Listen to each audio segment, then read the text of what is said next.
Alrighty, y'all. Welcome to the Generation Revival podcast. This is our first ever episode, and honestly, this is something that we've been in the works of for so long, and God has really just been putting on our hearts to begin and start.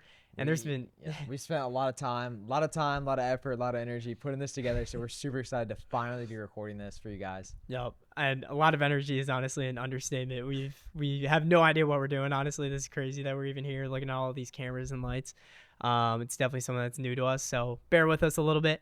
But yeah, it's something that we've really been feeling God calling us to do. So super excited about this. And really the whole goal of it is to be able to give you guys a deeper dive into not only our stories, but also why we do the things that we do, what our main mission is with Generation Revival, because we have so many goals and we felt like our short form content wasn't able to fully showcase like the mission of what we're really trying to do here. So both Bryce and I really it's been put on our heart to start this, and we're really excited. So for the first episode and for the first few episodes, we're kind of going to be sharing our mission with Generation Revival. And in this specific episode, we're going to go over my testimony, which I've been feeling God putting on my heart to share. Yeah. And really the only reason why I'm sharing this today is because I want someone who is in a similar position to me to be able to know that there is hope, because there was a time where I was in a dark place and I've been able to find hope through Christ. And I want others to be able to relate to that if they've been in a dark spot, to know that they can escape it and that's found through Christ. So yeah. Absolutely. And yeah, so in this episode, we'll go over your testimony, talk a little bit about how we met and how Generation Revival kind of started and came to be, and basically just what our mission is and what our goal is and the vision that we have and how we plan on implementing that. But yeah, let's go. Excited for it. Yeah. So Paul, why don't you tell us a little bit about your childhood or your upbringing, like growing up, like what was that like? Yeah, no, 100%. I would say, honestly, I had such a blessed childhood. I'm so grateful in so many ways. I grew up in the faith. I grew up Catholic, and I grew up in the Catholic Church. I had 5 brothers, so very chaotic household, like always fighting, always running around.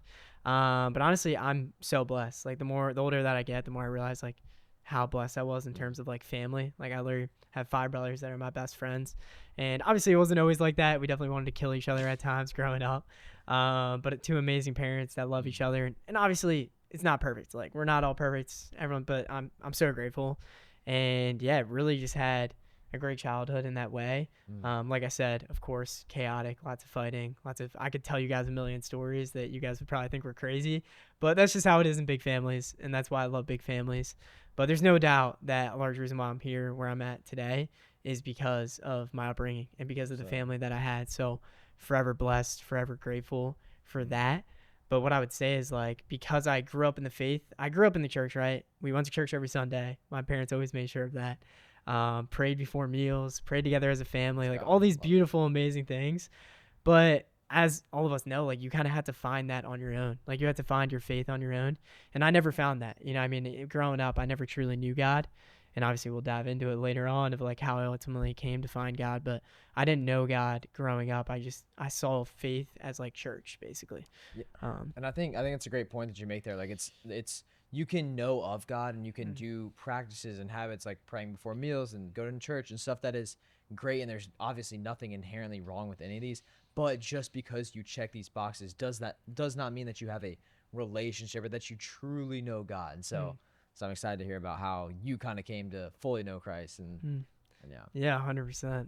And yeah, like I said, like I didn't know him, and I love how you said that, because it isn't about checking the boxes. Like we're not like on paper I could have looked like you're a perfect Christian, right? And like the people that knew me would have saw me as like the Christian kid, you know what I mean? Like even then I was like the religious guy, where I really wasn't. You know what I mean? I didn't actually know the Lord. I was kind of just tagging along. And I never really wanted to go to church. Like that was always like a drag. That was always something I didn't want to do. Chore, yeah, it was like a chore. Praying before bed was more like the to-do, like the check box. Like, okay, just get it done. But yeah, and like I would say I went to like to dive a little more into like kind of how it all got to where it is today. Like I grew up and when it came to eating, obviously eating was a huge part of my story. Like one of my biggest struggles or first struggles that I had kind of growing up was eating. Like I genuinely couldn't, I really struggled with food. And looking back, I 100% had like an eating disorder. Like I genuinely would I only could eat a select amount of foods. And it was literally bacon, pork roll, ramen noodles, and chocolate milk. Like literally those 5 foods. And I wish I had my family here because they'd be able to like share how bad I was. Like some people argue that my food transformation was like bigger than like my like spiritual transformation, which now I know they were both connected. And so what about things like pizza, burgers, like French fries? Like you wouldn't even. I wouldn't even touch burgers. I would probably touch some of the other like fast food Yeah, stuff, and like yeah. that's what I lived off of. Like I genuinely like after all my sports games, I'd go and get fast food, Wendy's.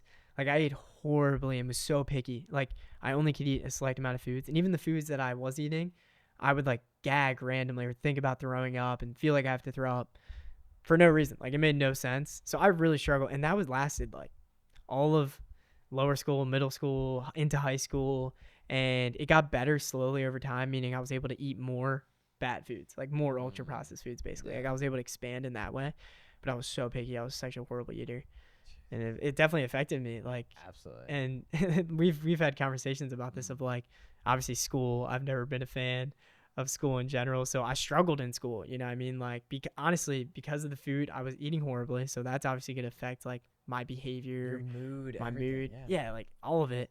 And that's something we always talk about. And Yep. and obviously when you lock kids in a classroom all day, especially boys, like I'm used to being at home with five brothers, like we're running around all day, and then you get locked up in a classroom, like we're just not meant to do that. We're not meant to do that at all. That's why I'm going to be homeschooling my kids, but we could that's a whole nother We definitely conversation. have a whole Yeah. podcast about Yeah. school in general, and just the system and how it's set up. And Yeah. Yeah. yeah. But that's for another podcast. But yeah, I never was a fan of school. Always struggled with it, Mm, and my behavior was just not like I just couldn't focus, obviously. And yeah. they thought I had ADHD, tried to put me on ADHD medication, which I'm so glad I never did. Like, thank God. But I ended up getting, like, I was in Catholic school from first to third grade, Okay. and then went to the school for dyslexia, and like kids who have dyslexia and ADHD go to that school. And honestly, it was a great school, lots to learn from that. But it was like you don't get like that faith aspect. Like at the Catholic school, they were still like you were forced to go to adoration or you're Right. forced to go to church. Where there, like not all the kids there like have faith at all. So I was exposed to different things there, Mm, and I ended up getting exposed to like pornography at like in like fifth grade. And obviously that was a huge part of like my life and my testimony in that way. If I struggled with that after I got exposed to that by a few friends that I had in middle school in like fifth grade, I struggled with that for like years. that's insane. Like fifth grade. Like Yeah, it's that is horrible. such a young age. Like It's that. awful. Like it's just unbelievable now that in the age, the average age that young men, Mm, especially, and I mean young women too, but men especially, like get exposed to yeah. pornography. Like that is our brains are nowhere even close to being fully developed. Like it is awful for our upbringing, for our brains, psychologically, our thoughts, and like that is just that's brutal. And that's something that so many young men struggle with today. Yep. No, it's awful, and yeah, I was one of those dudes too, and that's what's sad. Like you said, like especially nowadays, like everyone's exposed to it at such a young age, and it's so sad because it put me in a spiral of just addiction, like Yeah. literally addiction from a young age, and that was the first thing that I guess I kind of started battling with. But it came like normal, like it was like, oh, everyone's doing it. Right. Exactly. But yeah, I still struggled in school all growing up. Still struggled with food. So now it's like addiction with pornography, struggling with food, like still eating horribly. But I was just like an athlete. I played a lot of sports. I Yeah. was still able to like function in that way. But I look so unhealthy. Like if I look back at photos of me back in that time, like you can tell I was so skinny. I was so small, like pale, unhealthy, like just clearly malnourished. Like It's was not. crazy looking at because you've shown me pictures Yeah. of like you in your childhood growing up, like middle school and stuff like that, versus now, and like your skin, your hair, your like everything changes. It's Yeah. like it's insane what like how much of a transformation you can have physically just in the way you look alone, Mm. like how much that can change. So it's Oh, it changes everything. like it's insane. Changes everything. And yeah, same with you. Like it's crazy. Like genuinely look like two different people, even in the past 3 years or year. Yeah, Like yeah. it's something that can change your life and did change mine and yours. And so moving into like high school, like you grew up with exposed to pornography young age, like like not doing great with food and like very selective with that, and like spiritually it seems like you grew up like checking boxes and stuff, but you didn't really know God Mm. like you do today. So Yeah. how did that kind of play out in like high school? Like No, 100%. And yeah, when I got to high school, it was honestly like no different. Like I was still struggling with the same addictions. I was still struggling with food, but now I was in like a new environment. And obviously high school, like that's when everyone starts getting into all the other stuff, like the drinking, the classic, partying, yeah. vaping, smoking, like all of it. Like, I mean, the classic high school stuff. And honestly, luckily, because of my upbringing, my parents, like I stayed away from that for the first like year and a half of high school, which I'm very grateful for. Absolutely. Obviously, I ended up falling into it eventually because I mean, you fall into what you're surrounding yourself with, so the people you're with. And I got into a good friend group, or I got into a friend group like my freshman year, and I was friends with them like all of high school. But like they would all like normal kids like be drinking on the Right. weekends, whatever. And I would like go, but I wouldn't drink for the beginning. And like I didn't have a faith, like really, like it was the same thing, same deal. Going to church every Sunday because I'm forced to. Mm. At a Catholic school, like I went to a Catholic high school, and I hated it. I hated school. Like I hated authority. Like I hate authority. School was just not me. And so a few minutes ago, you also mentioned how some of the things you got into were kind of worldly. And so what were some of those things that you got into, and how, I guess, how deep down that rabbit hole did you go? Because I know there's definitely certain levels to it. And did that affect your sports performances at all in terms of soccer and basketball? No, 100%. And yeah, I would say like obviously like I said, I grew up and I was very blessed and I had a very good like strong foundation. And like I said, like I started late. Like I didn't start drinking until like end of my sophomore year, which is usually rare compared to most people in high school. Yeah. But when I did get in it, I like got in it. You know what I mean? And it wasn't like anything crazy. Like I wasn't, obviously you're in high school, so there's like a kind of a cap of how much you really can do in terms of like obviously You there's can only school get away with days. so much. Yeah, you only can get away with so much. Like I obviously my parents were present, were there. Like I couldn't just go and do whatever I wanted. But like when I had the opportunity, I did. You know what I mean? Like when I had the opportunity to drink, I was going to drink. And it probably ended up being like every weekend. Like I would say, especially in the beginning when I first started, it was like a little more rare. But then by the time I was in my like that summer and then in my junior year, it definitely was like. And every time I drank, I was getting drunk, and I didn't really see a point in drinking other than that. And yeah, I was Mm. drinking probably every single weekend, like whenever we'd all just hang out, like as a friend group, Yeah. and it would be like at least once a weekend, but 2, 3 times. Right. Had random phases where I'd do it more than others, but Yeah. like I would definitely say like sophomore year, junior year was definitely fully like in that vaping. Every single time I drank, I was vaping. Yeah. Smoked a little bit, nothing too crazy, honestly. Yeah. I never got that tapped into that. Just like a few times a year, nothing like insane. Or like once a month maybe max. Mm. But yeah, never got too crazy in that. Yeah. And when it's like, environment is so important. And so if you're hanging around people who are, and I know this because I can say this for myself too, in high school and in college, for me, like when I was around that environment, I was surrounded with people who were engaging in those behaviors. Like you're naturally going to be so much more likely. It's so much harder to resist that pull. And so yeah. And did it affect your sports performances at all? Like Yeah, basketball, no, soccer, a and stuff? hundred. I mean, the thing is, like when you're young, like I was able to get away with a lot in terms of like being unhealthy growing up, not eating well, because your bodies can just like do it, even though you're struggling, you're suffering, but you're young. You know what I mean? Like you Yeah. don't feel the effects as heavily. But now looking back, I know the effects. Like I would get injured a lot. I'd get sick all the time. I never would like feel my best, but I was still able to like perform in my sports. Besides when I was getting injured. Yeah. And yeah, and then obviously voice crack right there. But obviously, like I tore my ACL like my junior year, which obviously was like that was a huge point in my life as well. But yeah, just so many injuries, kind of all my childhood and Yeah. everything else. So So how long would you say that you were kind of living in the world for, and like what encouraged you or inspired you to start changing your ways? Because obviously you live a way different lifestyle now than you did in high school. yeah, no, 100%. Like I said, honestly, like tearing my ACL was a huge contributing factor Mm. to that. And honestly, like when I was living in the world, like I was enjoying that. You know what I mean? Like I was having fun with Yep. my friends. I was drinking every weekend and I was enjoying it.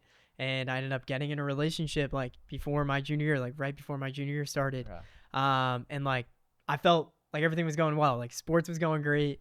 Like I had the best soccer season of my life. Like my junior year, I was getting talked to by schools. Like everything was going great. Like everything was.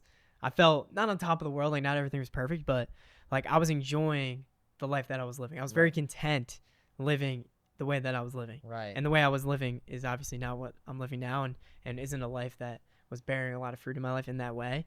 And yeah, what I would say kind of happened during that time. It kind of started like as soon as I honestly got in that relationship, like was the starting point of kind of just going through different things. And I would say like from the start, like the relationship wasn't necessarily the most like healthy, like from the jump. And it created a lot of different things with like my friend group and the friend group that I was in. Like the more I think back on it and look back on it, like there was just a lot of like weird stuff that was just normalized in our friend group and within our friendships that we had, which we had like a girls and guy like friend group, and like it just there was a lot of things that were normalized that just were just weird. Like honestly, just straight up weird when I look back on it now, and just so like kind of messed up.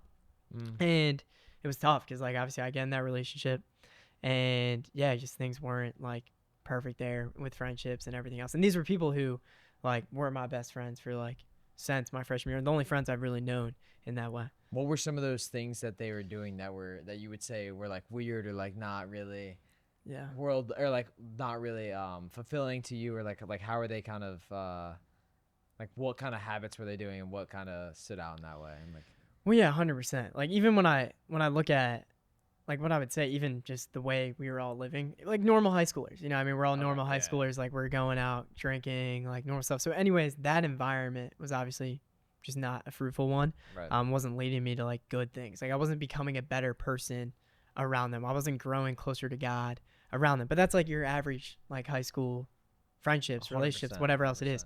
But there were where it got weird, where there were like weird things that aren't necessarily that normal when it comes to like high schoolers. Is like I obviously got in that relationship, right? And I had these friends, and we were all friends, but it was just very like from the jump, it just wasn't very healthy. Like I was saying, in terms of like my friends would flirt with my girl would flirt with my friends. Like it was just like very subtle at first, like it was subtle, and like there was literally a time period where like one of my best friends at the time like literally liked my girlfriend, like admitted to like just weird stuff like that. And like that's just not what friends do, obviously. yeah, But it was so like normalized and like weird stuff. Like I could literally give a million examples of like specific things that were just like so out of pocket and just so weird. And yeah, it was just messed up in that way. And obviously like that's gonna create, obviously that hurt me in that time, even from the jump. And then yeah. obviously that just created a lot of divide friendships wise. And so, are you also dealing with your ACL injury during this time too? So, like, there's stuff going on with relationships, with friendships, stuff like this mentally, while also facing physical battles. Like, I feel like that has to put you in a kind of spiral almost. Like that's a lot going on at once there. Yeah, so it started with the relationship friendship stuff, which was subtle in the beginning. It wasn't like insanely crazy. But then that kept getting worse and worse. But then I tore my ACL in the spring of my junior year. So I had a few months of like just that kind of going on. I still felt good. Like overall, I felt good. I was still content living the way that I was living. Yep. And like soccer went really well, right? Had a great season. Ended up quitting basketball. Yep. So that obviously was like a little trial there in the winter. And then that kind of actually separated kind of some friendships because I was good. Like a few of my best friends were like on the basketball team, and now that I wasn't playing anymore, like that definitely created a slight division. Not anything crazy, Yeah. but didn't help what was going on. And yeah, that kind of stuff that I described, like it just kept happening. Like just got worse and worse during that time. And then I tore my ACL. And like I said, like my worth was fully rooted in sports, friendships, and relationships. Like Yep. that was my identity. That's like who I was. Honestly, mainly sports at the time. Yeah. But then when I tore my ACL, like that was completely stripped from me. Like I didn't have my I no longer could put my identity in my athletics, and I had to find my worth through something else. You know what I mean? Like that was stripped away from me, and that was a huge part of who I felt like I was. Mm. And obviously I wasn't rooted in Christ at that time. Like I didn't know God, so I couldn't put my identity in him and just be content with just him. So that put me in a spiral in the sense of obviously that was like devastating and caused a lot of issues Right. mentally and everything else. But and because I had to find my worth again, because I like lost that, my reaction was I need to work so hard. Like David Goggins, like I was watching David Goggins like every day, like so motivated to like get back. Like Yep. every minute was like, I need to get back. Like I need to get this thing that I just lost that was my identity. Right. So that was my mission. It was like I need to get back.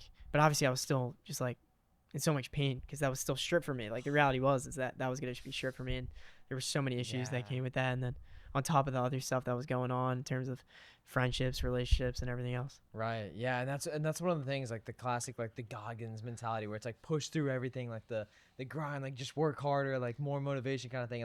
And there is definitely is some fruit to that, and there's a lot of Yeah. benefit in trying to take responsibility and work hard and better yourself as a person. But there's that level to where if your identity is rooted in it, like then it becomes very dangerous because then it's built on like a fragile foundation to where it can easily break, and your sense of self is like hurt with that. And Yeah. so that's a dangerous place or spot to be in, I would say, mentally, especially for a long period of time. But Mm. definitely some fruit for that. But was there any like what would you say was a turning point in your life Mm. that kind of like so you're facing all this and during this time like what was a turning point or a spot where you knew like okay this is like this is getting out of hand, like I need to start Mm. changing my ways. Yeah, so I would say honestly, like a major turning point for me was as everything kind of just kept elevating and getting worse and worse. Meaning relationships, friendships got worse. My knee was continuing to get worse, and that rehab process was a whole mess in itself and a whole journey in itself. Mm. Honestly, that we literally could do a whole episode on. But like in terms of like relationships and friendships, like obviously these were like my best friends, like my whole, all of high school, like the only Yeah. friends I've known, and this was my first love. So like I literally loved this girl so much. Like, you know what I mean? Like I literally would have died for her. Like I truly loved her like so much. And obviously like it's your first love, like all that. So I was very attached, like from the jump. From the jump. So obviously these things that were happening would obviously hurt me. And especially when it's like my best friends and that relationship that I was in. And it was like just horrible things. Like I said, I could literally say a million stories of like specific things that happened. Like just little things where every single weekend we'd hang out and we'd obviously be going out, like drinking, and it literally felt like every single time we went out, it was like she was trying to talk to everyone but me, or like every guy but me. And that's what it felt like, literally, genuinely every single time we went out. And we went out every weekend. So it was like, that was what it was like every single weekend. And like flirting with other people, like, and my friends flirting with her, like, no one had any respect for me or her in the relationship. And Oh my she didn't have respect for me. Like, it was just a mess. And like, honestly, embarrassing, like, when I think back on it. And like, so many examples of that I could bring up. But like, it was just constant, like little things, like, and even like in the time I was like, oh, it's not a big deal, but I was right. hurting, like it hurt. And obviously, like, you know what I mean, like naturally that's going to like affect you. And Yeah. it was so normalized like in our friend group and in what we were doing that like I would have felt crazy for saying anything, and they made me feel crazy for saying Like anything. they would look at you as crazy if you tried to like say, "Hey, like this isn't cool," or "Why are you Yeah. doing this?" Or like, Yeah, like little things, like even like Snapchat, which I literally hate Snapchat so much, and it's like the one social media I don't have right now. And hey, maybe this is why I hate Snapchat so much. But like, yeah, like even just little examples of like my best friends are like all snapping her. Like I was the most loyal person like you will ever meet. Like truly was like because I loved her so much, and I was first love. Like I truly was so dedicated to her, yeah, like to a fault. You know what I mean? Like to an extent, like I was too nice in that way, and just let too many things go. And was, yeah, insanely loyal. Like didn't talk to a single other girl. Like truly, like I was extremely loyal, and like she was Snapchatting like all of my friends. Like at one point, like number two.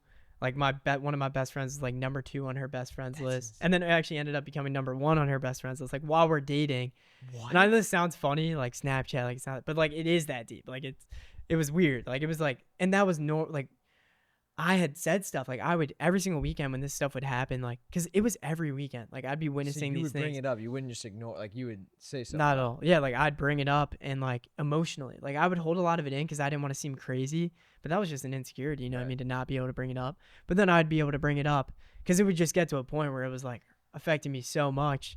Because it's like I'm witnessing the person that I love more than anything, like, and then my best friend supposedly like doing these things every weekend, like so blatantly obvious, like it was crazy. Like I said, literally seemed like we weren't even dating when we went out, and it was like talking to every guy but me, like genuinely every single weekend, and with my best friends.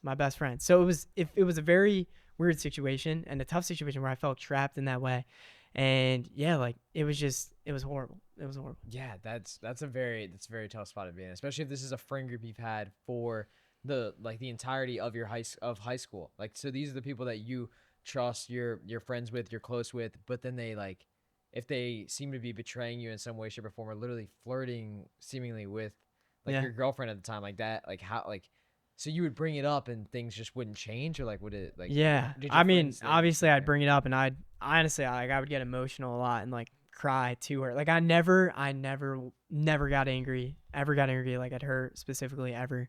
And I would just yeah, I would just get it like I would generally just cry. Like I probably cried to her like a lot. Like almost every weekend cuz this stuff would obviously like seeing that is like just kills your soul. But yeah, so that obviously hurt, Yeah. and I'd bring it up and nothing would change. Like she seemed like she would care, but then nothing would change. and my friends knew about it. Like, and I think there was a little bit of resentment, and this is where kind of things started to get even worse, where friends started to push away from me more, Mm. and where it was like I feel like they felt like I was blaming them more than her, when really it was both of them. Like, I mean, it was both. And Right. I would talk to her about it too, and but nothing would change on either side.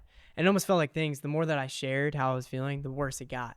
Like the deeper it got. And as like high school went on, it got worse and worse and worse, Yeah. and just continued to like spiral kind of out of control from there. Yeah. And was that like, so that just kind of that situation that you're in, like, is it, I imagine from your point of view, like first love too and everything like that, like it has to be hard to like kind of recognize things that are going on in the relationship at the time because of the love that you feel, like Mm, that like love is like the strongest emotion that we can feel as humans. And so if you really feel that emotion so deeply, like you can let a lot of things slide, or like overlook a lot of things for the sake of like yeah. that like love. Like, would you say that you think that was something that you were kind of like in there, like? No, 100%. Like that's why when I look back, everyone's always like, and even when I was in the time, like just leave, or Right, whatever it's else, easy, or yeah. even obviously now, like I look back, I'm like, gosh, I can't believe like how long I was just Like, why staying would you and stay in that? Yeah. and dealing with that in that way. But like you're so attached, and also there's some good moments. Like of course, Of I course, mean, there's yeah. some good moments always, and like that would always like if we had one good moment out of like 10 bad moments, it would make up somehow for those 10 moments. So it was just an endless cycle of that, just repeated. Yeah. And but it was so bad. Like it wasn't even just weekends, because we obviously all were in school together Right. too. And we would be in school, like just an example, and like we'd have a class here. Like I'd be in this class, she'd be in this class with like a few of my friends, and at the bell would ring, and she'd come out like talking to like one of my best friends, and I'd be Like, you coming guys would out. leave at the same time. Yeah, leave at the same time. Like the bell rings, they're walking out. There, we would all walk towards here, and I'd be walking behind them like 5 feet, and they wouldn't acknowledge me. And then I'm watching them like talk and like laughing and clearly like low key flirting, and I'm just watching them like so embarrassing. Like so many things like that, or even just like they'd make jokes. Like there was a lot of normalized like jokes or talk that just is so weird. Like honestly, so weird when I look back on it. Like they would have, so they all had lunch together, and I was in a different lunch, and I would hear about these lunch conversations or Yeah. whatever. And like an example, which I promise you guys, I could give like a million examples of like the weirdest things. Honestly, I can't even say, some of the jokes were so inappropriate. I genuinely wouldn't even be able to like share them. Like genuinely making jokes about like sleeping with my girlfriend, like, What? and they're jokes, so I can't like get upset about it. But they're like low key serious because I'm witnessing them flirting with her every weekend. Like, so it wasn't a joke, but like it's like you classify it as a joke, but it's not really a joke, and it's not funny. You know what I mean? Like Yeah. it's just weird. It's just straight up weird. Like you don't. And it's disrespectful. It's not something you Yeah. do to your friends like that. Yeah. Like, It's that's just just, weird. it's out of pocket. Like, it's like there's a line between joking and things that are just flat out disrespectful, or like Yeah. not something a real friend would do or treat Yeah, you that it's way. not. So it's It's like, not. And they made me seem like I was crazy for thinking that these jokes were crazy. Cause like that, and that's what I mean. Like it became normalized to like make those kind of jokes, and there was just such a lack of respect there. And like yeah, like literally, it was just the craziest jokes. Like when I was saying, like they would have lunch, and one of the lunch conversations was like, some of these things are like imprinted in my brain because it was just so wild when I think back on it. Like it's like, how would you even like, how is this normal to me? Like how was I convinced that this was like normal to some extent? But like they would have a lunch conversation one time where it was like, do you guys think like Paul would be mad if they broke up right now and we got with her like at this time of the year? And at this point I've been dating her for like a year and a half. what? So like it's not like it's fresh in the relationship. And then they're asking me after, they're like, would you be mad? And I'm like, why are you guys even talking about that? Like that's so weird. And I'm like kind of mad. And they're like, why would you like that? Why do you care? Like, and they were like shocked that I said I would be mad. Like it was just weird stuff. Bro, Like weird stuff. Yeah, what? weird stuff. Like just genuinely weird, like weird things. And I could say far worse. Like literally making direct jokes to my ex about like sleeping with her. Like just weird stuff that was so normalized.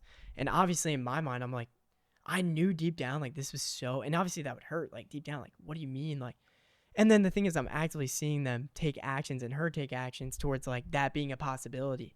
Like that's a very real concern that they're joking about that easily could be my reality. You know what I mean? So every day, like genuinely every day, I was waking up and just dealing with this every single day. Like genuinely, I was having just like it was just having nightmares. Like just it was consuming my brain and my mind, and I couldn't focus on anything else. And it ended up getting so bad because it's daily. Like I'm witnessing these things happen daily and every weekend, and everything's getting worse. And as that's happening, like my friends started acting like they didn't even like know me. Like it was the weirdest thing. Like they started slowly distancing themselves from me, and they were closer to my girlfriend than they were to me What? eventually. And genuinely like different things like that. And like she would always felt like what always hurt like deeply was witnessing the fact that like I would explain to her like what they were doing. She was seeing what they were doing to me and saw like how messed up it was, but like still acted like best friends with them and was still so close to them, still allowed them to like flirt with her. She would still flirt with them. And it was just like witnessing that, like seeing she saw how much it hurt me and they saw how much it hurt me too. But nothing stopped. Like everything just kept continuing. It actually only got worse the more that I expressed how it was making me feel. And I felt trapped, you know what I mean? Because at this point, I'm having nightmare. Like I'm genuinely like this is haunting me of like the possibility of these things happening, and it feels so real, like it could happen at any moment. And that was genuinely on my mind constantly. And I felt trapped because it's like, what do I do? Like, do I if I end it, what am I about to witness? You know what I mean? Like it's gonna be I'm still stuck in high school. These are the only friends I have. This is my first love. Like I care about her a lot too. Like so it was just a very tough situation where I genuinely felt trapped in the sense of I didn't know what to do. Like I was scared of what was gonna happen if we ended and what my friends were gonna do Right. because I knew they didn't care about. I knew they wouldn't have cared. I knew something was gonna happen. So that just haunted me obviously every day, and I felt trapped in that, and that just continued. And every day it genuinely was eating at me. And this is what kind of during this time is when I just started to spiral into, because at the same time my knee is getting worse and worse. So the three things that I discussed that were in my identity were sports, friendships, and relationships. Right. That was what my identity and my worth was in. Yep. Nothing else. I felt like I had nothing else. So my knee's getting worse and worse. Like genuinely when I say worse and worse, it's like I'm having doctors tell me I'll never be the same. I'm like in so much pain going to bed. Like I'm genuinely, my knee's getting horrible. I ended up re-tearing my meniscus during PT and having to get another surgery. So like my knee just kept getting progressively worse and worse, and relationships kept getting like these things that I'm describing kept getting worse and worse, and it just was haunting me. And this is when I kind of just started to spiral out of control because I'm in physical pain, emotional pain, like I'm in every sort of kind of pain all at once. And it just got like where I was just constantly insanely anxious, like horrible anxiety and truly like depressed. And I never experienced that in my entire life. Like never. I always thought that was stupid, especially because I was back in like the David Goggins era, Like the idea like of right like before that. Yeah, depression or I was like, labeling oh, just yourself be a as man, that. like get through it, like whatever. Which is like, you know what I mean? Like I had that mindset. I didn't believe it was real. You know what I mean? And then I finally experienced it in that way, and I was like, I even during while I was in it, I couldn't admit to myself that I was in it. Like I was denying that that's what I was feeling, but I realized like I couldn't prevent how I was feeling. Like this kept getting continuing, and I was getting daily bloody noses from stress and anxiety. I wasn't sleeping. Like every single night, I literally couldn't sleep because I'd just be so many different things on my mind, and obviously it caused different issues that I won't really get into, but it just that caused more issues in terms of like my mental health and everything else. And Mm. I just kept spiraling, like bloody noses every single day from stress and anxiety. My body would force me to just break down and cry. Like I wouldn't know why. Like it would just force me to, like every single day. I was like I would be in school and I couldn't control it. Like I'd be feeling my body getting ready to like force me to cry, and I'm like trying to hold it. I'm like, what is going on? And I would have to like go to the bathroom like in the middle of class, like every single day, and every night, like, and no one knew. The thing is, like, it's crazy how our minds and bodies are able to do it, but no one around me Like knew. you I hid was it from I everyone. hid it from everyone because first of all I couldn't even admit it fully to myself, but it got to a point where I was like it was undeniable. But then I didn't want to share it with anyone else. I felt like I couldn't obviously go to my friends because they weren't even like there for me from the, like they were part of the cause. And same thing with like my relationship. Like I couldn't. I felt like I had no one to turn to, and like the people that I felt like I had were the ones that were actually like betraying me. So it was like I felt like I had nowhere to go, and everything kept getting worse, and I was literally going genuinely mentally insane because if you're not sleeping, like I would not sleep, and every single day I wouldn't sleep. I was getting the bloody nose right. I was in the shower and I'd be my mind was convincing me that I was balding, and I was like tweaking about my Oh hair. my Like I was gosh, like in dude. the shower like freaking out, like I'm going You insane. Like can't live in that kind of state. Like that's you a state can't. of fight or flight. Your body cannot heal. Your Yeah. nervous system, like everything, physically, mentally, spiritually, emotionally, like you cannot heal in a state of chronic stress like that. Like Yep. that has to be awful. Like that's almost like a nightmare living day in and day out, just in your thoughts and in your mind. Like I'm sure that like had to feel like a hell on earth kind of thing. No, Like it's like literally. it literally was. And this is when like that's what was happening was I was in this state where I felt like I was in hell in that way. Like I genuinely felt like there was no way out. Like there was no light at the end of the darkness that I was in because Mm, I couldn't control how I was feeling. That's what bothered me the most because I was like, I'm a man. Like, why am I not able to control when I'm crying? Like, it was right. so weird. Like, and when I say cry, it would be like my body would force these like unbearable, like uncontrollable cries. Like, Were you always alone or in public? always alone, always alone. Well, I mean, obviously it would be in school sometimes. Like sometimes I couldn't control it. It would just randomly Like kind of even happen. during school and stuff like that. Like Yes, yes. And I remember this one specific time, and this is when I finally told someone for the first time, where I was driving. I went to pick up my brother, and I was mm, having one of those moments where I was picked him up late at night, and I was just thinking about like it just wasn't. It never left my mind. I couldn't control any of the thoughts that were in my brain, and I would no matter how hard I tried. And honestly, the harder I tried, the worse it got, and I couldn't get out of my mind. And so that was happening like that night, and I felt the cry coming. Like I felt and I was trying to hold it. I'm like, no, like you can't do this because I'm picking up my brother. And I just started uncontrollably crying where my brother's, which would happen daily, like multiple times a day. And my brother was like, bro, you need to pull over. Like, what are you, like, you're going to crash. Like, what's wrong? Like, what's going on? oh my gosh. And like, it was that bad that he was like, you need to pull over. Like, you're going to crash. And I remember, like, obviously he's like, what's happening? Like, what's going on? He probably has no And at idea. first I was trying to not tell him for so long. And then I finally like started pouring it out, like telling him everything that's going on, and blood starts gushing out of my nose, like crazy, biggest bloody nose I've ever gotten in my life. Like as I'm telling him, like I'm literally talking to him, and like blood's going down my mouth, like it was Oh horrible. my. And that's actually the video that you guys see on my page. Like it's from that night. Like that was the bloody nose that I got from that night, and that was like when I told him everything, or not fully everything, but I told him most of what was going I on. bet that feel good actually letting something go a bit. That Like felt so good. And that led me to start going to therapy. So like that okay. made me like So you I do was go. always anti-therapy. Yeah. Always anti-therapy, all that stuff, I promise you guys. But I felt like I was running out of options. I was trying to figure out I was trying to fix everything on my own. So at this point I'm not leaning on God yet. I'm trying to solve it by myself still. And I'm doing that through like self-improvement. Like Yep. I'm starting to read self-help books.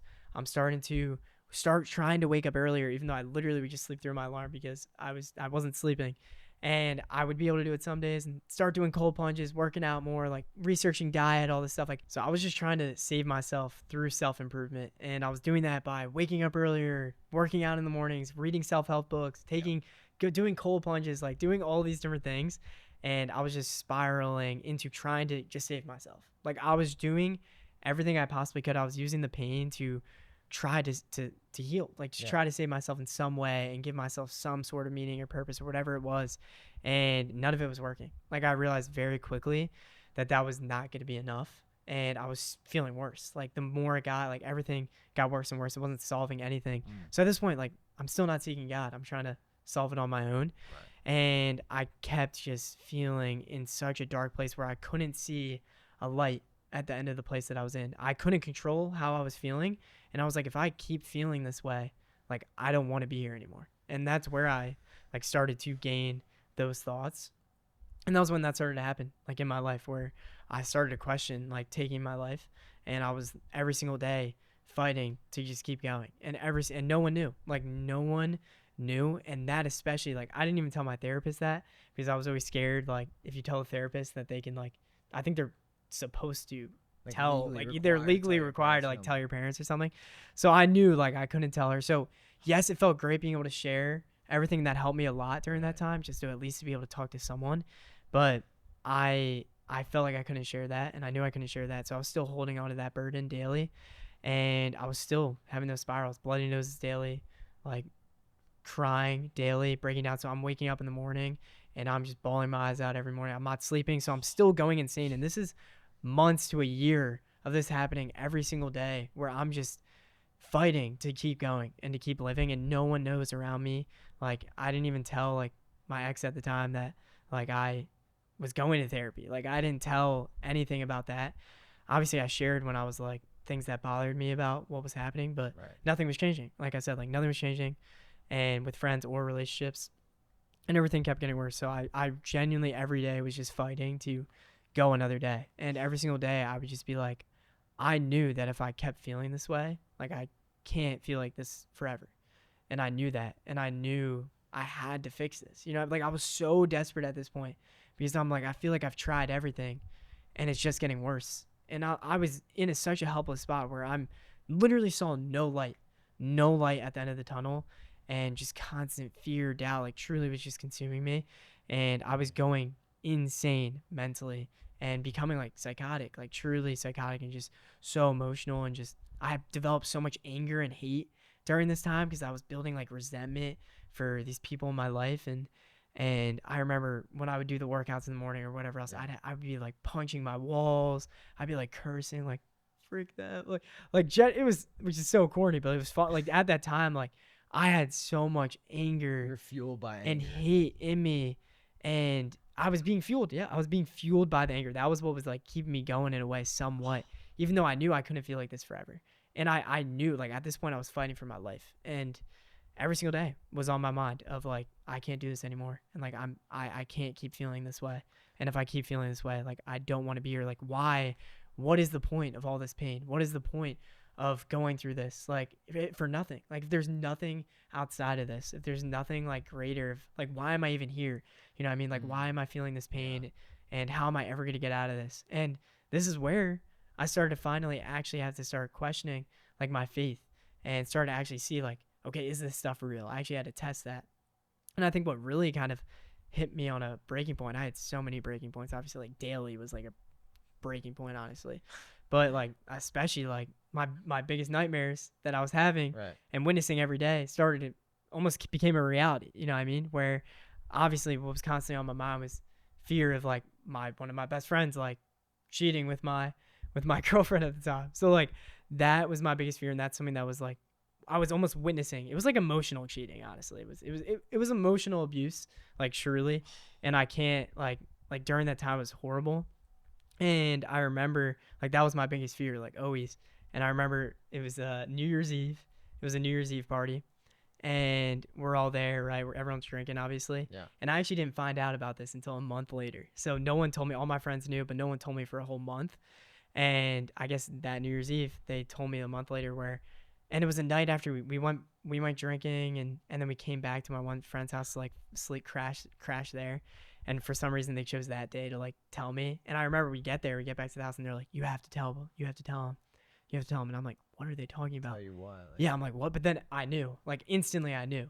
I was like, wow, like my biggest fear is about it. Like my heart dropped, and I'm like, my biggest fear is like about to become like a reality, basically. I was like, I know what they're gonna say. And at first they like wouldn't let other people into the bathroom like for him to tell me, but I was Yeah. like, or they wouldn't let him go in by himself like with me, and I'm like, no, like just him, because I had a sense of like what was happening. I was pissed. And then one other person came in, but then I ended up getting him to leave, and it was just us. And he told me like that basically they got as close to cheating as you possibly can. Like they both leaned in, but then moved like out. And then at that night on New Year's. at the night on New Year's, which is like a month later that I'm Yeah. finding this out, and like basically like I count it as cheating. Like if I'm being real, like that's basically cheating to me.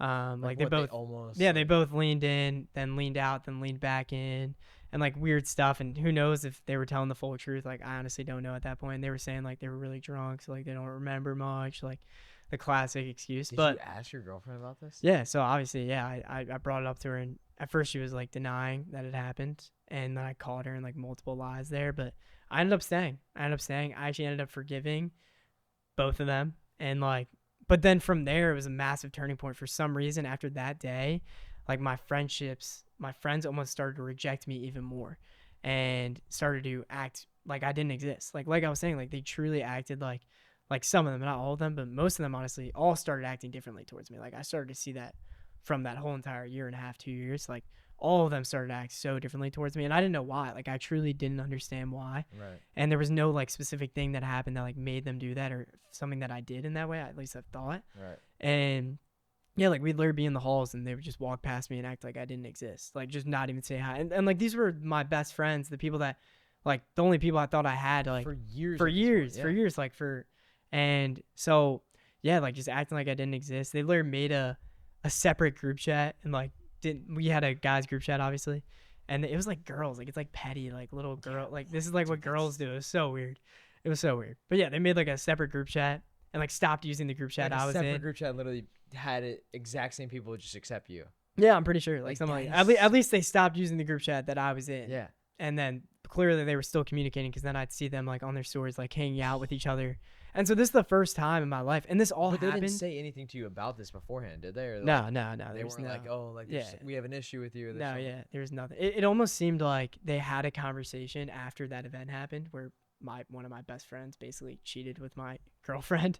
And it's almost like it seemed like they had a conversation where they're like, all right, let's just not mess with like Paul anymore. Let's just like completely like it seemed like that because after that day, it was already getting pretty bad, but it just got 10 times worse after that where they made the different group chat. Like I would see them hanging out on the weekends and I wouldn't be like, I wasn't invited or whatever. And I didn't even hear about it. And so now for the first time in my life, like I'd be alone some nights, like on the weekends, which was so weird to me. Like that was never something that I had. Like As a so, high schooler, that's like the work. Like that's yeah, the last thing you which want. is so now like, it's you always like a gotta- normal like Yeah. Friday, Saturday. But yeah, like it was genuinely something I wasn't used to at that point. Like I always had to do something, and obviously that hurt me. Like you know, what I mean, seeing that happen, like just the betrayal, like to the highest degree from the people I love most. You know what I Right. mean, and that was all that I was surrounded by. So obviously that was very difficult in that way, and yeah, just seeing them completely just ghost me in that way and genuinely like act like I didn't exist as a human being. But then we would still hang out like in groups. So that was where it got really weird because I'm suffering, like literally going insane mentally, questioning taking my life every single day, like battling that daily. They have no idea. And it's getting worse and worse. I'm sharing, like, obviously that this stuff is bothering me to them, but it got to a point where it was like, all right, like I'm done with this kind of. But like my response to the lack of love I was receiving was to give more love, was to love harder. And I remember like just giving and giving and just constantly getting taken and taken. And like even the relationship, like I never got complimented, like rarely got complimented. Like there wasn't a lot of love I received on any ends. But you were still Um, giving love constantly. Like oh even yeah, despite not receiving any version. Like yeah, you know what I mean? Like yeah, no, 100%, 100%. And yeah, so it was just when you give everything and you're getting nothing and you're actually just only getting, it's almost like the more that you're loving, the more that they push away and the more that they like hate, I guess. Like that's the worst feeling in the world, like truly. And it was like by the people that I had once loved more than anything, and still at the time did, you know what I mean? So that was just obviously something I was battling with those friendships and everything else. And this is where I was brought to my like full. I was already breaking down, but now I'm finally like questioning like my faith. I'm going to like my last resort, which is like, okay, is this God thing like actually real? Like for the first time, like I grew up in the faith, like I said, but now I had to actually test for myself, like, because is you this tried real? everything yourself. Yeah, I tried everything and nothing worked. And I was getting to the breaking point where I was like, I can't do this anymore. And like, if this keeps continuing, like, I will not be here. Like, that was how bad it was getting during that time. And everything kept getting worse with relationships, friendships, my knee. So I remember just daily, every single time I'd have those breakdowns, I would literally be on my hands and knees, genuinely on my hands and knees, crying out to God. Just Like, in desperation. desperation, crying out to God daily, like multiple times a day. I was just like, I don't know if I'm talking to anyone right now. I don't even know if you're there. I don't know if you're real, but like if you are, like save me. Like give me a reason to live. Give me a reason to be here. Show me like who you want me to be. And give me the strength to like know you and to have a relationship with you if you are real. And I would bring that to him daily, like every single day, just crying out to him. And just out of pure desperation, like last resort, like if you're there, like save me, like truly a cry for help. And he answered, you know what I mean? Like over time, as I continued to seek him, it wasn't overnight, but as I seek and you will find, like truly, if you, God just wants us to come to him broken. And for so long, I was trying to act perfect in front of God. Yeah. I wasn't bringing my struggles to God. I was trying to figure out everything on my own. And finally, when I actually surrendered to God and realized that I need him and I can't do it without him, and I sought him, like truly sought him with my whole heart, I found him. Like seek and you will find, ask and it will be given to you. And that's what I was praying and that's what I was seeking. And over time, as I continued to do that, I started to gain more conviction in my life. I was growing closer to him in that way and I was gaining more conviction. So I started to stop drinking as much. Like end of my senior year, I definitely cut down on the drinking a lot. And I started to become like the designated driver and was like driving all of my friends around everywhere. And Like still with the same friend yeah, group and still with the everything. same Yeah. friend group, like driving them everywhere. And yeah, like literally just crying out to God and hearing him and growing closer to him and stopping drinking. And I was still doing it a little bit just because I was still in those Yeah. environments. So I would fall into Yeah. temptation, which is why we're called to flee. You're called to flee from your temptation because if you're in the environments, it's very hard to stay away. Yeah. So I would still be falling, but I was doing it way less and I was gaining a lot more conviction. And then my vision for like my life and who God was calling me to be became so clear. And I remember like one of the biggest drivers for me, like, because like I said, I was crying out to God every single day, like, Lord, give me a reason to be here. Like, give me somebody to keep going. And this is where like the stuff with like future family and like my future wife, future kids, like really started to come heavy on my heart. And God started to like put deep visions into my mind of like when I'd be in these really dark places, and He gave me deep visions of me like literally seeing my wife and my child like being born, like so real. It looked so real as if it was right there. And I was like, I have to do it like for them. I have to keep going for like my future wife or my future kids, like all And this stuff. Like I have to keep going for them. you would literally see like visions, like Yeah. like pictures in your mind, like Well, it's like a dream. Like it yeah. wasn't like I felt like Well, I could like yeah, but it was literally like a dream. Like it was like there, like and felt so real. Like I could see it and it was right in front of me. And same thing with like who God was calling me to be. that's Like I would tell people because this is when I started to realize like my purpose, and I started to slowly take steps to like I was following my convictions and I was slowly making steps, like just doing my best. I started to get in that pursuit of like chasing the Lord and like that's so seeking Him. important. Yeah. And I wasn't perfect, but it's not about being perfect. I'm still not perfect to this day. It's all about just doing your best. And that's what I was doing. I was doing my best and it was not perfect at all. But as I continued to do that, it became so clear like what God was calling me to do and who God had me to become and like what I was going to Mm. accomplish and like that God showed me like what you're going to achieve if you keep going kind of thing. And that motivated me and that kept me here.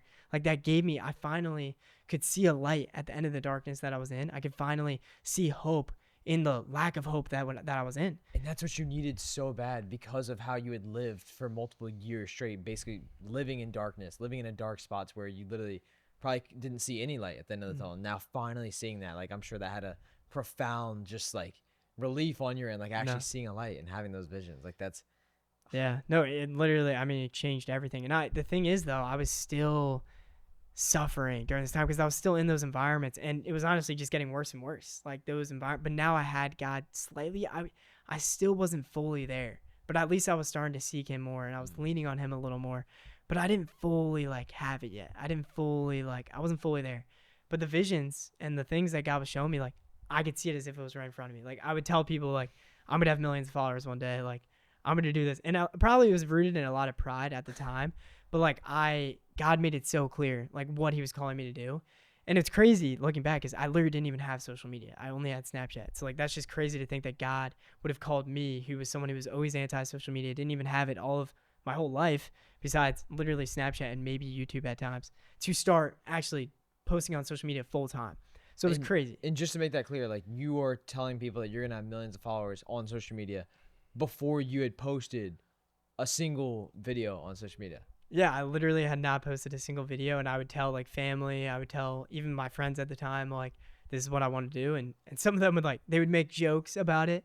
Obviously, like the classic, you could say it wasn't any, which whatever, those weren't that deep, Yeah. but like it's just different things like that. Like obviously you're gonna deal with that when you're, but I was so like outspoken about it. Was And that rooted in, you think, confidence, pride, or like a mix of both, or like also just vision from God, mm, guidance in that? Like, what do you think it that was a was? mix of both, but like Yeah. God made the plan so clear. Right. Like obviously it didn't end up looking Of exactly what course. it looks like right now, and it didn't go in the exact way that I visioned it, but like it ultimately led to where I know like God meant me to be, and it's so beautiful to obviously look back now and like to see God's hand there before I even knew He was there. Mm. Like to see Him in the moments of my life where I didn't even know He was there. I wasn't even seeking Him yet, but I know He was there, giving me strength and like keeping me going. That's so And but yeah, like I was still suffering. I was still struggling, but seeking God more at least. Like I was in that pursuit. And I think where I really this was like the major turning point in my life was obviously as the friendship started to spiral out of control, but like mm. I'm still in the like we would have hang out with guys and girls, so like whenever obviously I'd still be invited to those because my girlfriend would be there, so I'd be there. And but like there's this tension with the guys. Like I can't really talk to them. Are they even like hanging out with No, you, like like I would like talking? that was when I started to feel like I was alone in a room full of people. I'm witnessing them all flirt with my girlfriend flirt with them, and I'm just sitting there like it's so embarrassing. Like looking back, like it was so embarrassing. But like that was I felt alone in a room full of people. Like it was the weirdest feeling where I'd literally just be there and I just started to evaluate.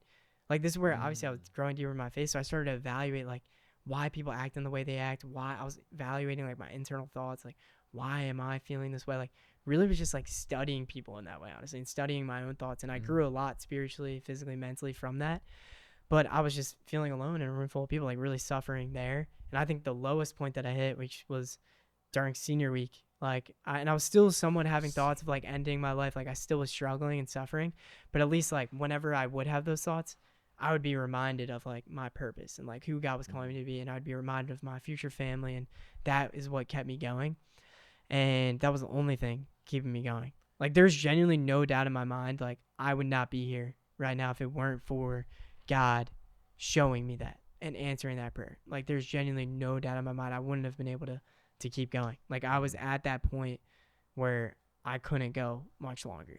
And he brought me out of that. And but then this is where really like the low that he especially literally saved my life in was senior week, which as a lot of us know, like or a lot of you guys may know, but like senior week is like basically everyone goes at the end of the year after as you graduate high school, y'all go to like a beach house and like No. all just live together. Everyone's just drinking all day, Excuse to get drunk, sleeping beat each together. other. Like no, It's yeah, like like everyone's just doing the classic, like basically all the normal classic high school stuff, but like to the extremes. you basically eat no food, just get blackout drunk Yeah, almost every night. literally, Like it's literally, yeah. and that's what happened. Like, and that week I drank every single day. I smoked almost every single day. I was vaping all day, every day, and like yeah, just and it was basically everything that was happening but 10 times worse in an extreme in a week. So like all the things that I was experiencing with my friends in my relationship like was just 10x on that week where we're all living together. So we got the house like a year before because you have to get it ahead of time.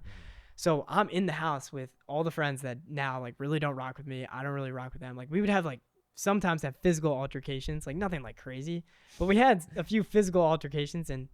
And actually, one physical altercation, which I forgot to mention, was like when I found out about that they like basically my best friend basically cheated with my girlfriend at the time. I like we got like a physical altercation, and while that's happening, I can hear my friends laughing outside while this is happening. Like they know what's happening, and they're laughing while he's telling me what happened. Like I can hear them outside What? the door, and then after we get in like the fight, they break us up and I'm like crying in the corner, like just obviously devastated. But then I'd go from like crying to like slamming the wall to laughing to crying again. Like I was just so like in Feeling shock, every like emotion. every emotion, like just mentally crazy. Like I was going insane. And I'm here as I'm crying, I'm hearing all of them laughing outside. And then I see later and I find out later that they literally, and I saw the photo, but they all took a photo together in the other room, like smiling, going like this with one of my friends holding like an ice pack to his face and literally was took a photo and this is while I'm crying in the bathroom and they're all What? like just having fun like laughing about everything.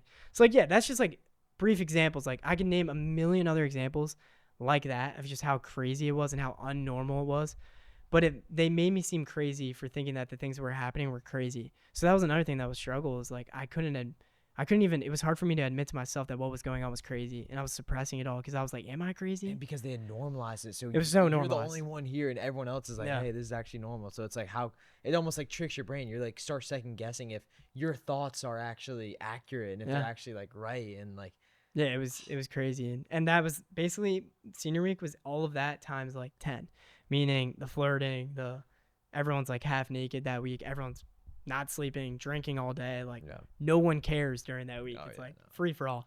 And so obviously classic. that whole week I'm stressing, you know what I mean? And I was honestly suppressing a lot of it through drinking, through vaping, smoking, like, and I Using lost like, things of the yeah, world. literally. Yeah. And I lost like 20 pounds like during the week because you just don't eat during the week either. So if I was going insane before, I was really going insane this week and at this point, now I can't hide it. You know what I mean? Like I'm living in the same house as them. It's a crowded house. There's like 14, 15 of us in one house. So like you can't hide how I was feeling. I couldn't like those breakdowns that I would have usually alone or be able to escape and go alone. I couldn't anymore. So there were multiple occasions, obviously with all the crap that was going on during that week also. But I would just break down, and I broke down and cried to multiple of my friends that week, and they would be sitting there talking to me, and then they would just walk out and leave and just leave me in there. And like, not like they cared more about like having fun than they did about like how I was feeling. Same thing with my ex. Like, I cried every single day. Like, I was so overly emotional during that time because of how bad of a mental state I was in. You know what I mean? I was just, my body was forcing me to do it. I was literally suffering so much and going insane.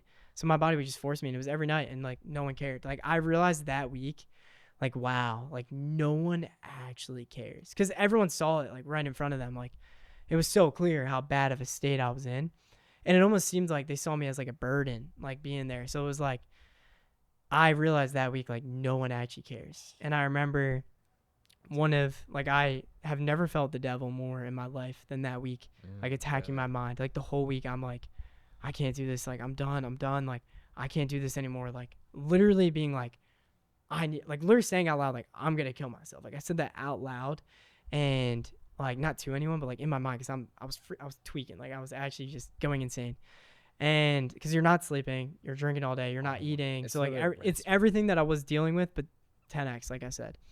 And I remember one of the last days, same thing. I was spiraling out of control. We were drinking, and I never have done this really before this. And I went, and I was drunk, and this is like later in the night, and I was like, screw this. Like, I'm going home. Like, I'm going home. Like, I can't do this anymore. And I get in the car, drinking, and like, I was drunk, absolutely. And I get in the car, and I'm like, start to drive home or whatever. And I remember being on the highway, like bawling my eyes out, like driving back. And I'm literally driving like, I start driving like 100, like 20 miles an hour in like a What? big Suburban. Like, these things are not meant to go that fast. And I'm flying down the highway, like on the way home. And I'm like hysterical, and I'm thinking about my mind is telling me like, drive it off the road and just like end it all. Like, you don't have, like, you can't do this anymore. And I'm literally like slamming on the steering wheel, like literally thinking and really debating like if I'm gonna drive this car off the road and end it all. And I remember so vividly, like, I'm bawling my eyes out, and then I start getting those visions again of like my future wife, my future kids. I start getting the visions of like what I'm gonna accomplish if I stay, and that starts to just come into my mind so heavily. And that was God like instilling that within me. And I pulled over. Like, I slow down and I pull over, and I just start bawling my eyes out and just being like, what did I almost just do? Like, I was this close to just driving the car off and just Oh my ending it gosh. all. And I remember I drive back, and I'm like, obviously still crying the whole way back. And I pull in, I go back into the house, and no one knew. No one knows. No one even knew I left. No one even knew I left. Like, that's how bad it was. And like, that's what I mean. Like, when I say like my ex was like just doing whatever, and like that she She didn't, no one didn't. even noticed. No one even Your noticed. girlfriend. Yeah, like no You're one gonna. even noticed that I was gone. Like, none of my friends noticed I was gone. My girlfriend didn't notice I was gone. I was gone probably for like an hour and a half, like 2 hours. And yeah, and then I get back, and then 2 days later, like, same thing is going on. Like, and I was just got through the next 2 days, and then the last day we left, and I drove everyone, of course, and I was driving back, Mhm. and I'm driving all of my friends basically. Like, it's a Suburban, so there's one person in the front, two in the back, and then three in the back. So there's like Mm. six Yep. people in the car, and I'm driving back, and I get on the highway that I was on that night, The same the highway. same highway, because I'm on my way home, Yep. and everything started to hit me again. It almost like was my mind took it out of my memory, and then it came back like that I almost did that, and it all started to come back, and I started bawling my eyes out in the car while driving everyone, and no one said a word. Like, I'm literally hysterically crying in the front seat driving, and no one's saying a word to How me. can you be in that car and like see that from a driver and not Yeah, say anything? Like, yeah. not try to comfort. Like, was your girlfriend in there? Like, No, no, no, no, okay. no. And yeah, I was like, yeah. And I remember that week, like, I'm driving back, and even during that week after that event happened where I literally almost took my life, I remember being like, I'm done. Like, I was like, I'm done with all of this stuff. Like, I want nothing to do with the things of this world. Like, I promised God in that car when I was crying, like, after I pulled over, I'm like, I'm done. Like, I'm giving you everything. I'm going to go all in for you. Like, I knew what it was going to take to become the person that God created me to be. And I knew that it would involve like dropping everything I've ever known and giving up everything and going all in on my relationship with Christ. Because right now I'd been holding on to things, the relationship, the friendships, the alcohol and everything else. And I knew, like, I promised God that day, I was like, I'm never going to have a sip of alcohol again in my life.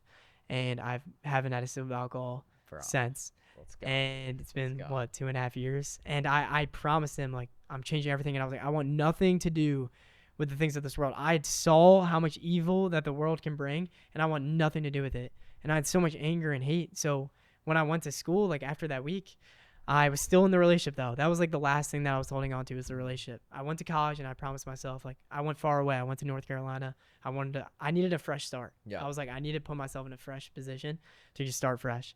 And I went and I go to school and I changed every aspect of my life, like genuinely every aspect all at once. Like, I truly gave everything to God. I started posting. I started pursuing that vision daily, multiple times a day. I started to wake up at 5 a.m., go to bed at 7:30 or 8 p.m. every day. And this is freshman year of college. And then I didn't go to the dining halls. I would only cook my meals in the dorm kitchen that we had. And I only ate Whole Foods, which was for the first time in my life, I was doing that. I never cooked before in my life, really. I had only eaten ultra processed foods my whole life. Like, was a horrible eater. It was my first time having eggs my freshman year of college. Like, that's how bad of an eater I was. Like, horrible eater. I didn't like fruit. Like, it was horrible. The food wise was horrible. So I changed every aspect. And I noticed, this is where I noticed, like, the spiritual transformation through changing my diet. And I started to look at my life and being like, I want to, like, Christ saved my life. He saved my life. So I promised him that day, like, I will forever dedicate my life to him. And how could I not live for him? How can I not try to honor him in every single thing that I'm doing? Because I owe him everything. And that's why I live the way that I live now, because how can I not honor him in all the things that I do, or at least strive for that, because I owe him everything. I owe him my entire life.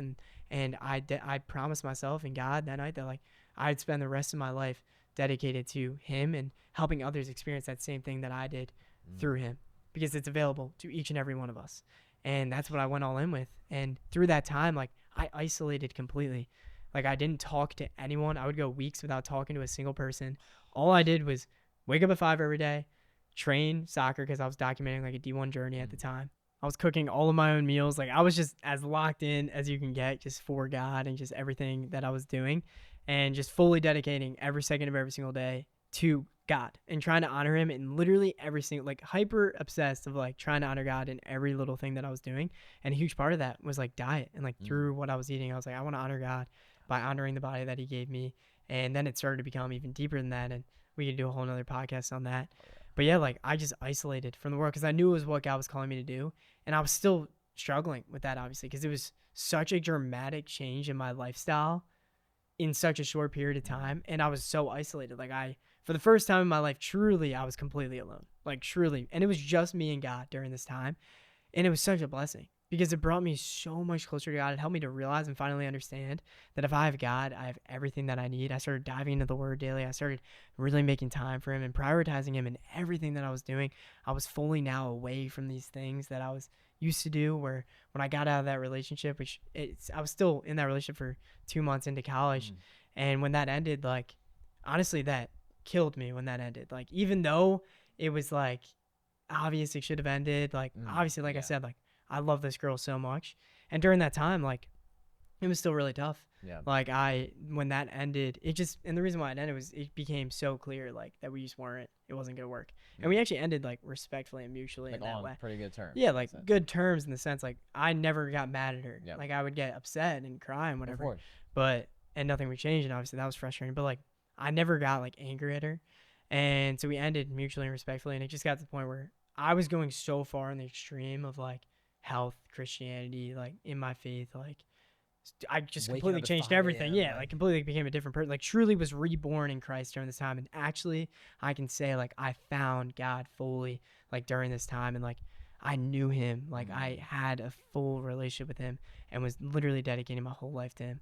And so obviously, like, I was completely reborn at that time. And she was doing what most people do, you know what I mean? Like, like every high school or college or, like, you know what I mean? So it wasn't anything crazy, but, like, it just wasn't, it was just so unaligned, like, that it just wouldn't work, you know what I mean? And we both realized that. And then it ended, but it was devastating, you know what I mean? Like, Of course. because that was also, like, me officially saying goodbye to, like, my whole old letting life. go of your old self. The whole, like, that was the official, like, goodbye to that. Of, like, all right, the whole person that I was and everything I've ever known is officially dead. I deleted, I deleted every memory I had from that time. every camera, Like, I camera don't roll have a stuff, single, yeah, like, I photos, genuinely, videos. that's why you'll see the same videos in my past, because I guess I missed to delete those, so it's literally the same videos every time, because I literally deleted everything from my past, like, everything that could have reminded me of any of them. And literally, basically, it looks like I didn't even go to high school. Like, that's what it literally looks like.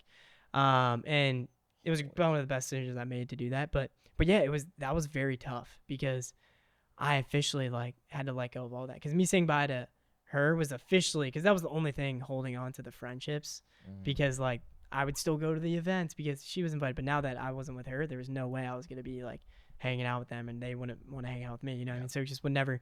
So I knew that at that time was official. Like, everything I've ever known is officially gone and done, and, like, my whole old life is done. And I remember having, like, an identity thing with that. Like, I was like, yeah, just really, like, obviously that wasn't easy. But I continued to stick with it. I continued to go and was doing the D1 journey. Ended up being able to actually, like, play on UNCW's, like, D1 spring team for their spring, like, by some miracle. Like, my knee was in a horrible spot. Messed up, And that's a whole nother stress, which honestly, that's a whole nother conversation with my knee. But my knee at this point was horrible. And this is crazy how delusional God gave me in this purpose, because there was no reason why I should be thinking that I could walk on D1 after I've had multiple doctors tell me that I'm never going to be able to play sports again, that I'm going to be able to have a limp the rest of my life. And it was looking like they were right. Like, I genuinely was in so much pain 24/7, going to bed every night in pain. I was limping around the college campus. Like, I was in so much pain constantly, and I'm trying to, like, walk onto a D1 team. It sounds impossible. Like, it sounds impossible. Yeah. And the fact that I even got on their spring season roster and actually literally played in multiple games and, like, got minutes was genuinely a miracle. Like, it actually made no sense, and it was only by God that happened. But even then, I ended up getting dropped at the end of that year, and I was posting, like I said, I was dedicating every second of every single day. Literally, not a single second was not dedicated towards that, and I would avoid anything that wasn't bringing me closer to God or the person He created me to be. So you never were going out, never were eating out. Did you eat out once? Like, no, like, honestly, like, I genuinely, like I said, I didn't talk to people for, like, weeks. Like, I didn't have a college, like, anything. Like, so that forced you to lean on God because there was no one else physically. So if it's just you, like, alone, but that probably brought you so much closer to God. Oh, so much closer to God. Like, that was what helped me, allowed me to, like, fully find Him and be transformed fully in that way. And there's no doubt, like, He gave me so much peace and gave me strength. Like, I look back and I genuinely don't understand how I kept going during that time and how I was doing some of the things that I was doing, because it was also new. Like, I went from literally going to bed at, like, 12 every night, like, eating only ultra processed foods ever, like, never eating whole foods, to doing a complete 360, giving up drinking entirely, eating only whole foods, cooking all my meals, going to bed at this time, waking up at this time, never going out, never talking to anyone. Like, it was a complete, and there's only God can, like, and I that's where I see God in that, in every step of this journey. But yeah, like, after I had done that, I had dedicated everything, and it all failed. You know what I mean? Like, I got cut from the team. The thing that I was literally documenting joining, you know what I mean? Like, I was documenting walking on D1, and I failed at that. Like, I got cut after the spring, and I posted every single day for over, like, almost a year at that point, and did not grow at all. Like, had under, like, 2,000 followers, whatever. So technically, I just documented, like, every failure. I felt like I failed at everything I'd ever done, but I still had so much peace during that time. And I knew that it was going to work out, because I had God at this point. It was still devastating, and a lot of me wanted to give up, but God was just keeping me going. He was keeping me going, and I kept going, and then it ended up, like, that summer ended up actually, like, taking off a little bit. I started posting about eating how God intended and showcasing more of my, like, lifestyle and, like, my faith. And through that, like, it started to actually start taking off in that way. All glory to God in that way. Yeah. And then as soon as I got a little bit of growth, I dropped out of college instantly with no money. I wasn't making any money, but I just dropped out of college, and I wanted to put myself in an uncomfortable position. So I moved to North Carolina, with genuinely, like, no backup plan, and it just paid for 3 months of an Airbnb. I had a little help to pay for it as well. Yep. But I knew I was only going to be that 3 months that I had. And this is where it kind of leads to, like, how we started Generation Revival and how Bryce and I met as well. Yeah. if you want to tap into that, if you want to Yeah, let the yeah, people yeah, of know. course. And yeah, so we actually met at the college Oh yeah, gym. a year before. We'd go there in the morning, and we'd be working out around the same time, like 6 a.m. every day, doing the same workouts, wearing the barefoot shoes, the wide toe box, doing like knees over toes. Shout out Ben Patrick, like knees over toes exercises, like backwards walking and sled pulls and that kind of stuff. So we instantly had that kind of like vibe, and like I could tell that you were like training for something, like you kind of knew what you were doing, because no one else is in there at 6 a.m. like Yeah. consistently day after day.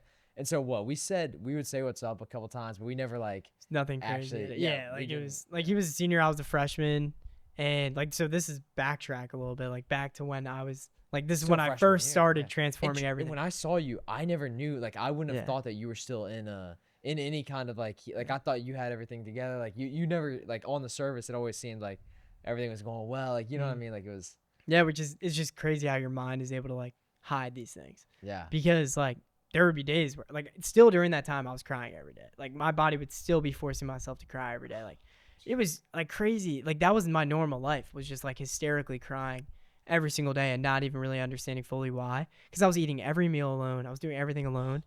And yeah, just still in a really dark place. But it's crazy how like there would be moments where I'm walking in the gym crying, or like in the gym and like no one would know. You would have never known. Yeah. It's so weird how it's scary, honestly. Like how so you never know. You What someone truly else never is going know what through. someone else is going through, because it's very easy to fake and hide. You know what I mean? Mm. So, but yeah, like we met and that didn't really like nothing. It was It just doesn't really happen yeah. just But I because. was like, but that he was honestly one of the first people I met, because you know when you meet someone who's like on the same wave, like you connect instantly. Like people who are on the health grind, like And we were both eating the same type of yeah. foods at that time too. Like that was really cool. So you instantly connect with those kind of people because it's rare. And I remember he was like the first person I met like that year, the only person I met that I was like I could actually see myself being like friends with that person. But at that point I was so closed off because I felt like I was just betrayed to the highest extreme from friends and whatever else. And I had so much like anger and hate within me still during this time. Like I remember going to college and I saw everyone in college as like my old friends or my old relationship. And I had so much resentment and hate for like our generation and our world. And I truly saw like I would always be like, there's no hope for our generation. Like our generation's actually like Like we're cooked. we're Like, beyond cooked. Yeah, like truly beyond cooked. And I was like, there's truly no hope. Like I hated everyone. Like I had so much anger and hate. I wouldn't show it outwardly, but in my heart I had so much anger and hate. And I hated having that anger and hate. Like I'd still be like angry and like punching my steering wheel. I'd be like just had this like anger within me that was like almost fueling the work that I was doing too, which is not a healthy thing. And I didn't want that. So I remember like praying to God every day, like seeking you will find, asking it will be given to you. Like I did it again, like just seeking to like, Lord, like I don't want to feel this anger. I don't want to see others in this bad way. I want to see the world the way that you see the world. I want to see the hope in the world the way that you see the hope in the world. I want to see the way you love others and the good that you see in others, the same way that you see the good in me. And Lord, I just pray that you help me to see that in the world and to like see the hope that there is for our generation and world and for people today. And he answered. Like over time, I started to let go of that anger. I started to heal from my past. I started to like let go of this anger. And I started to learn that there is hope for our generation. And I started to see the good in others. And I started to see that everyone has good in them and that like there actually is hope for our generation. But that hope is only found through Christ and Christ alone. Like truly that is the only way. And that was what kind of led to Generation Revival. Like God twisted my original hate for our generation, our hate for our world, and my lack of hope in our generation. And he turned it into something like this, where we're actually trying to build a movement, trying to spread that hope to the rest of the world. Right. And that's like our main mission. And that's like truly like I said, like Christ saved my life.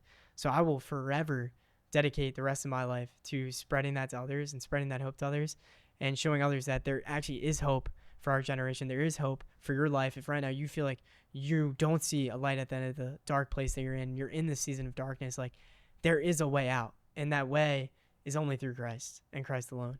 So there is hope. And that's kind of what, like a year later, Bryce and I, we didn't see each other for like a year. Yeah. Then I dropped out of college, like I was describing, went those 3 months. Bryce graduated college, so he's like about to start working.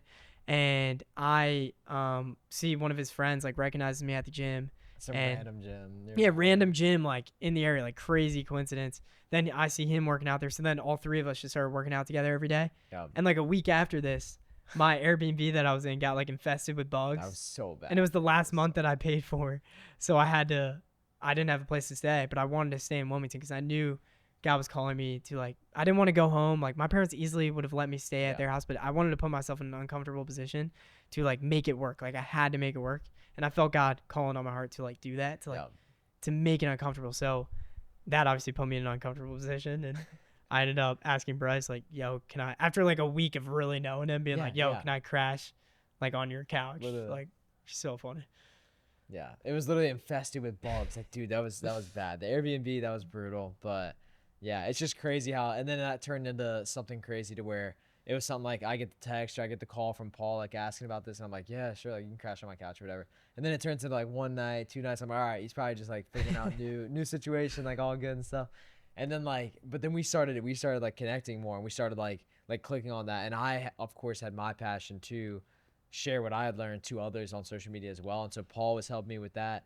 And so we were mutually like benefiting each other in that way. And like, and then eventually like we just get to this point where we're like, all right, like let's get an apartment together. Like that's Yeah. No, like let's literally. start working on this together.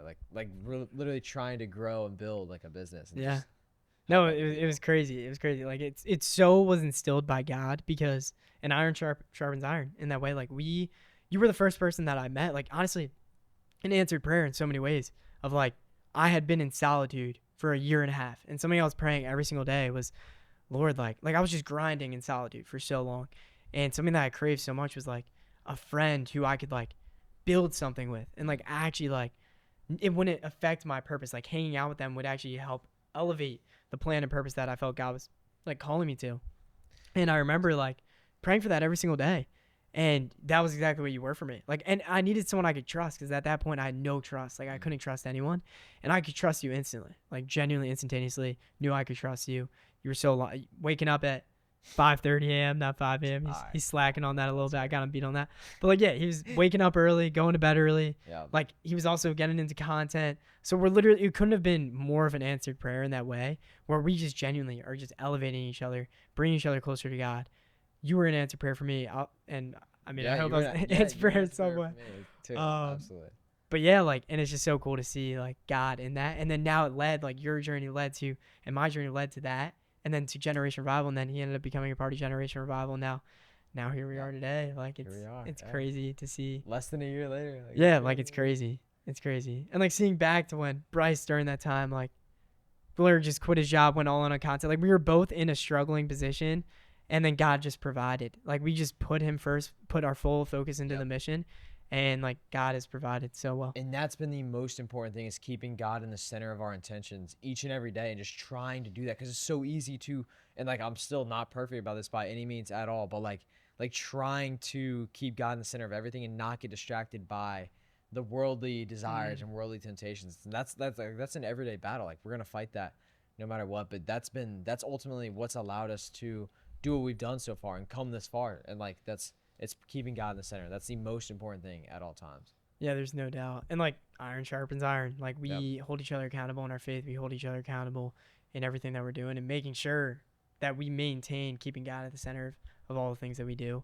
And yeah, that's what we hope to continue to do with this movement. Yep. And, like, we, just as much as we could see the plan and vision for God in our lives, like, at that time, like, we can see the future with this movement. And we know so many amazing things are going to come from this. And Absolutely. whatever is in God's will, like, we're going to allow to happen. But Yep.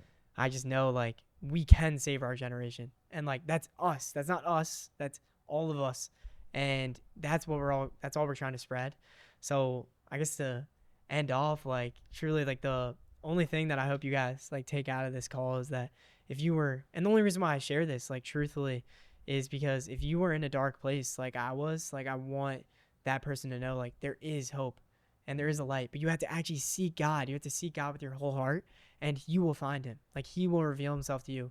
So meet him with where you're at, and just realize you can't do it alone, and stop trying to do it on your own, and just seek him. And through that, you'll be able to see a light at the end of the dark storm that you're in. And also understanding that there is hope for our generation. There is hope for our world, but that is found through Christ and Christ alone. Amen. Amen. I think that's a great place to wrap it up and end the very first episode of the Generation Revival Yes, sir. podcast. Thank you guys all for watching this, and I hope you guys took something away. Like Paul, your testimony is so powerful, and it's amazing seeing you transform and just hearing your story of how you've transformed and God has transformed you physically, mentally, and spiritually. And it just brings hope to me, to other people, and it's very inspiring. And so I hope everyone watching took something away from this. Together, let's save our generation and always remember Jesus got you. Let's go.